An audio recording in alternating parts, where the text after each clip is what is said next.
back to you for more later throughout the day. With that, viewers, let's take a look at the current cabinet of C. Joseph Vijay, who's the Chief Minister of Tamil Nadu, which will help us give us an overview of which minister is holding which portfolio, and also take a look at the newly inducted ones. So let's look at Vijay's cabinet. The ministers: C. Joseph Vijay, the Chief Minister.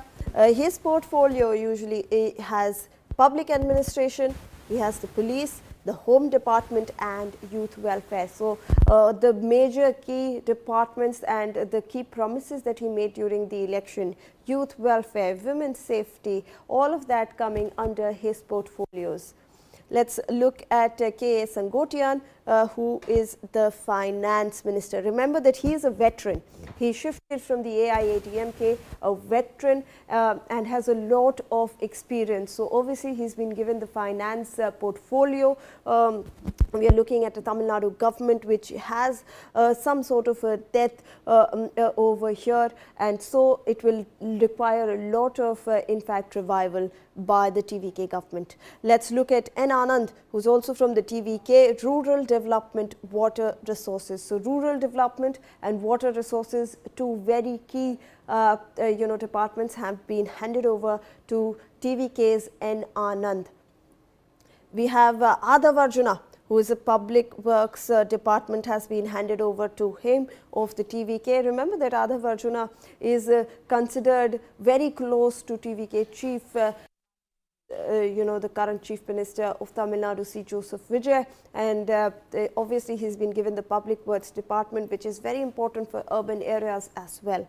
Raj Mohan of the TVK has getting the school education portfolio. So school education now under Raj Mohan of the TVK.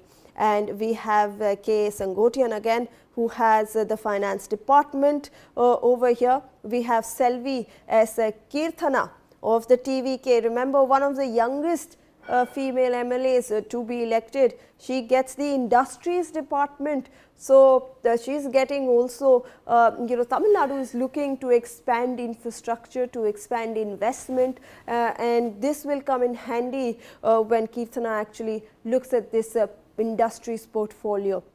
We have Rajesh Kumar of the Congress. Remember, two MLAs from the Congress joining the TVK government. He's a new inductee. His portfolio is awaited. We also have P. Vishwanathan from the Congress, again a new inductee. He was inducted, both of them in fact were given the oath of office today. Their portfolios will very soon be announced. We also have an Mari Wilson of the TVK, who gets, obviously his portfolio is also awaited, and we have R. Kumar of the TVK as well, and his portfolio is awaited as well. So those were some of the details that we have for you viewers regarding how the TVK's cabinet looks like for now. Let's in fact rope in Shekhar Vijayan, who's a political analyst, for his in fact opinion and observations regarding this.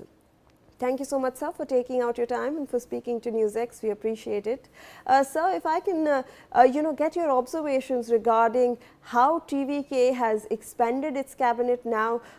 They have only 3 seats or 3 berths left for ministers, and 2 Congress MLAs have made their way. They were sworn in today, given the oath of office, and a very big move by TVK Chief C. Joseph Vijay over here. Yeah, so I think this is not just a cabinet expansion. It's Vijay's transition from just being a star CM to system builder. See, the first cabinet was symbolic. This expansion is administrative and political balancing. He also sent out, I think, 3 very, very critical messages about, stability, inclusion, coalition management. The fact that he's expanded with 23 more ministers, it significantly expands the government's representation base. And I think he's also realized that elections can be won with emotions, but government survives through alliance, and that's the blueprint of the day. If he has to move forward, he has to manage his coalition partners. He has to, make sure there's equal representation in his party, and how he manages it is going to be important. Chennai getting additional ministers is very, very politically strategic. urban governance, flooding, infrastructure, and jobs are now going to be the central political themes. And Vijay knows that his long-term legitimacy depends on how Chennai performs. The fact that there were new ministers from RK Nagar and Velacheri were inducted today speaks for itself. He's also kept the key. You notice he's kept the key portfolios like home policy and general administrative portfolios because he wants direct control over law and order. He's cautious about internal power centers emerging too early, and this is very similar to how regional parties leaders consolidate authority in their first term. So Vijay is actually decentralizing representation, but also centralizing authority. The expansion appears designed around caste balance, regional representation, and urban-rural equilibrium. Western Tamil Nadu, Chennai belt, and southern districts seem to receive careful attention. This is classic Tamil Nadu political architecture where every region is equally represented. And, in the next 100 days, what's going to be really important is power supply, water management, Chennai infrastructure, job creation, industrial investment, law and order, anything in education politics.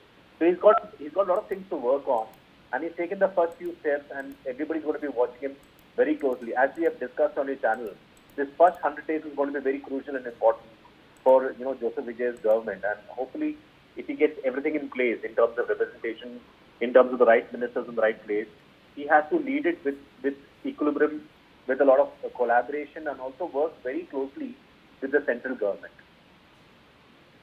Absolutely. Thank you so much, sir, for taking out your time and for speaking to NewsX. All right, viewers, let's move on to some other stories now coming our way. Today,